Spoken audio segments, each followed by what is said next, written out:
Tidak pernah terbayangkan di hari ia kehilangan suami yang paling dicintainya, justru rumah yang selama ini ia anggap tempat berlindung berubah menjadi mimpi buruk. Ibu mertuanya mengusirnya keluar, menganggap ia tidak punya lagi hak untuk tinggal. Dengan air mata yang belum kering, ia pergi hanya dengan membawa anaknya dan sedikit pakaian. Tapi siapa sangka, sebuah wasiat yang dibuka beberapa hari kemudian mengubah segalanya. Semua harta ternyata diwariskan kepada dirinya dan anaknya.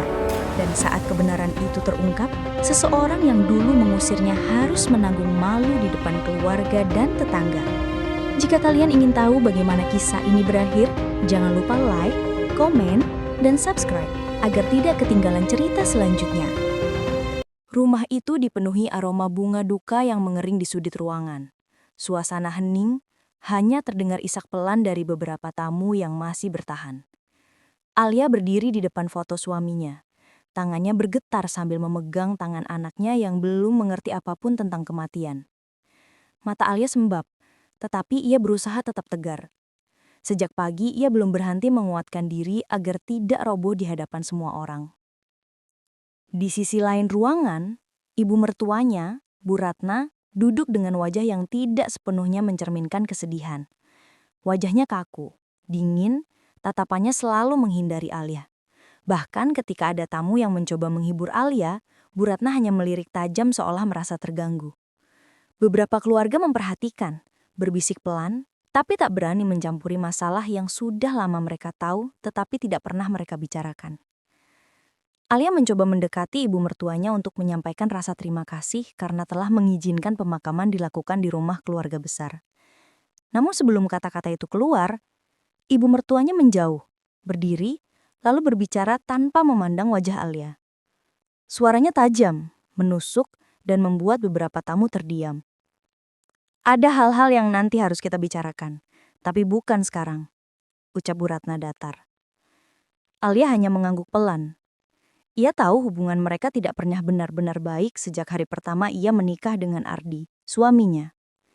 Ia tahu ibu mertuanya tidak pernah menganggapnya cukup baik, tidak kaya, tidak dari keluarga terpandang, tidak pantas untuk anak lelaki kesayangannya. Saat malam turun, tamu mulai pulang. Tinggallah keluarga inti di ruang tamu yang remang-remang. Angin malam bergerak pelan melalui jendela yang sedikit terbuka. Anak Alia tertidur di pangkuannya, sementara Alia memandang tempat suaminya biasa duduk. Kenangan-kenangan kecil muncul bertubi-tubi, membuat dadanya terasa sesak. Namun suasana duka itu tiba-tiba berubah ketika Bu Ratna berdiri dan berkata dengan suara keras dan dingin, "Sekarang Ardi sudah tidak ada.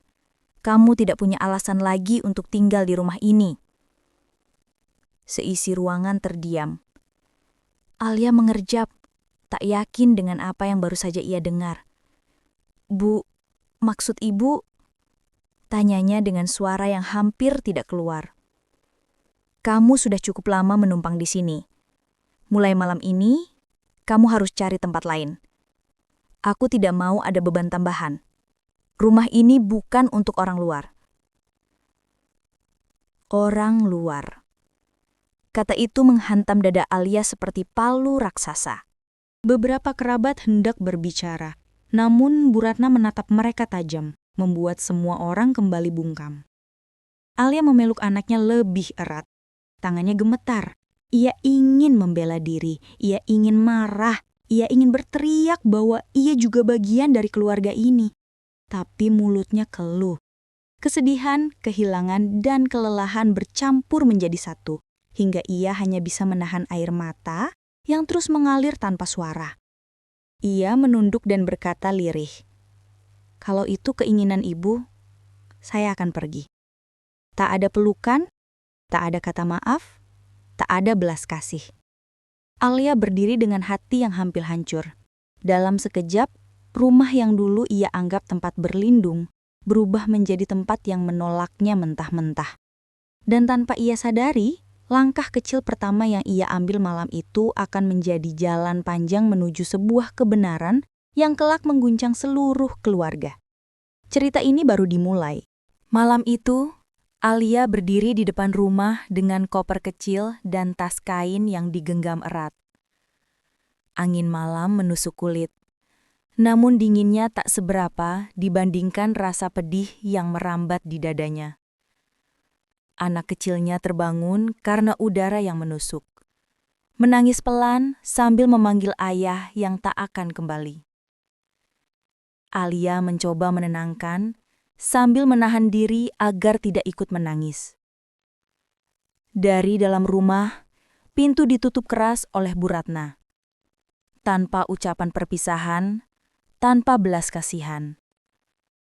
Seolah Alia dan cucunya tak pernah berarti apa-apa. Alia melangkah pergi di bawah langit gelap. Lampu-lampu jalan memantulkan bayangan tubuhnya yang tampak rapuh. Ia tidak tahu harus kemana. Yang ia tahu hanya satu. Ia harus melindungi anaknya.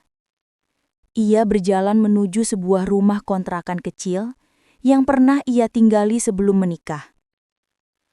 Rumah itu sudah tua, berdebu, dan tidak terawat. Tapi setidaknya, ia memiliki kunci cadangan yang masih tersimpan di dompet. Ketika pintu terbuka, aroma lembab menyambut mereka.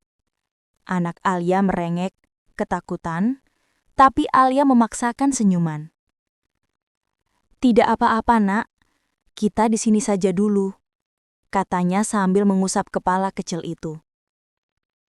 Di malam itu, Alia duduk di lantai, memeluk anaknya yang tertidur kembali. Ia sendiri tidak bisa memejamkan mata.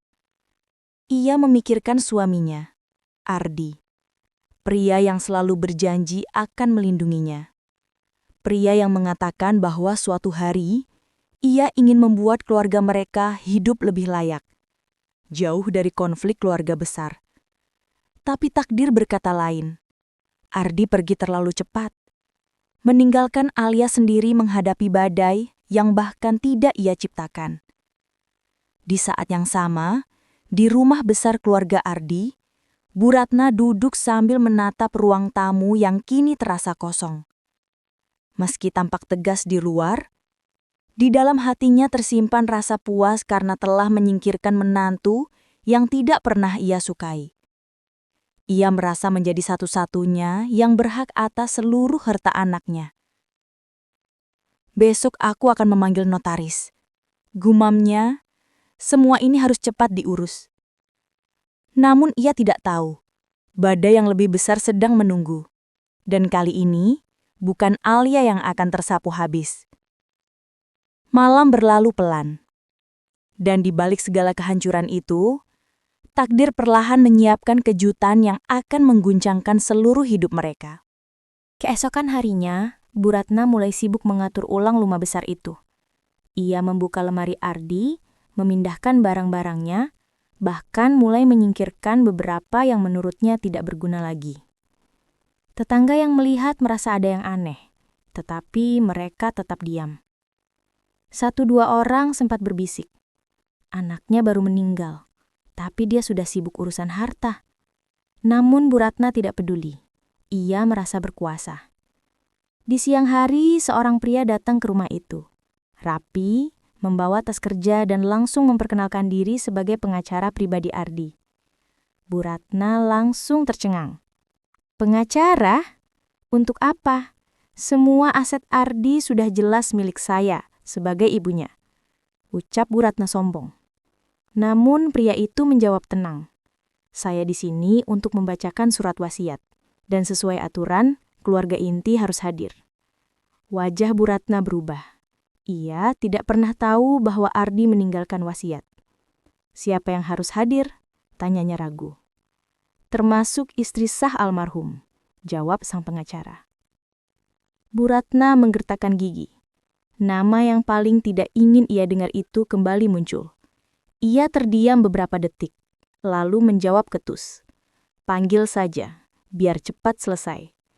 Sementara itu, di rumah kontrakan kecil, Alia sedang menata ulang ruangan seadanya ketika menerima telepon.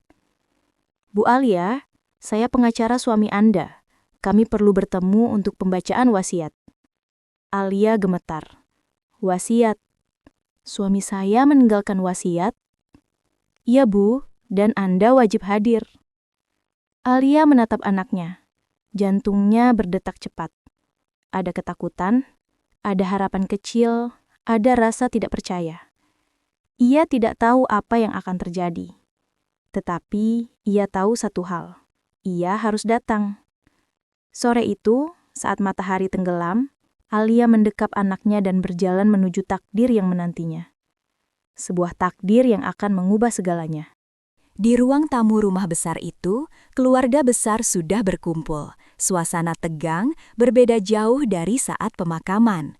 Bu Ratna duduk dengan dagu terangkat, mencoba mempertahankan wibawanya.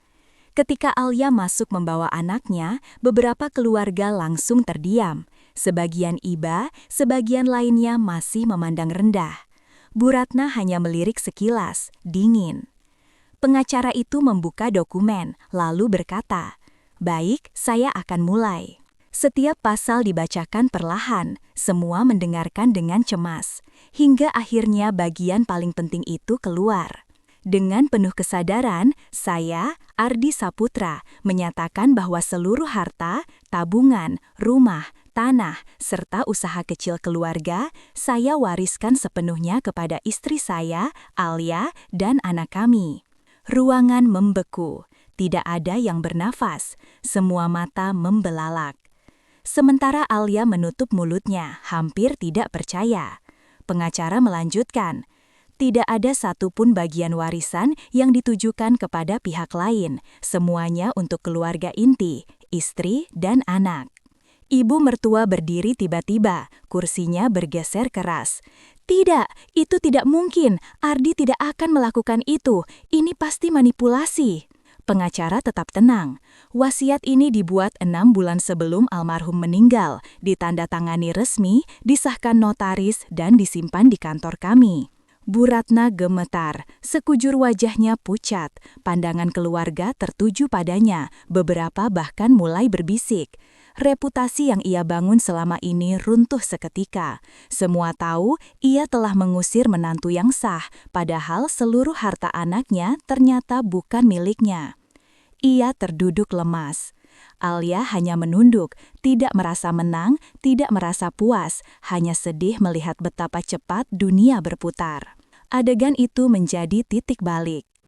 Setelah pembacaan wasiat selesai, keluarga besar berusaha menghibur Bu Ratna. Tapi banyak juga yang diam-diam menghindar, khawatir ikut terseret masalah. Di tengah suasana kacau itu, Bu Ratna menatap Alia dengan mata berkaca-kaca. Berikan aku rumah ini, berikan padaku setidaknya bagian kecil, aku tidak punya apa-apa selain ini. Nada suaranya berubah, tidak lagi sombong, kini penuh ketakutan. Alia menghela napas panjang. "Bu, saya tidak pernah ingin mengambil apapun dari keluarga ini," ucapnya pelan. "Saya bahkan tidak ingin kembali tinggal di sini." Bu Ratna terpingkal marah. "Jadi kau mau membiarkan aku hidup di jalan?" Alia menggeleng. "Saya hanya ingin hidup tenang bersama anak saya. Saya tidak ingin terlibat dalam pertengkaran keluarga.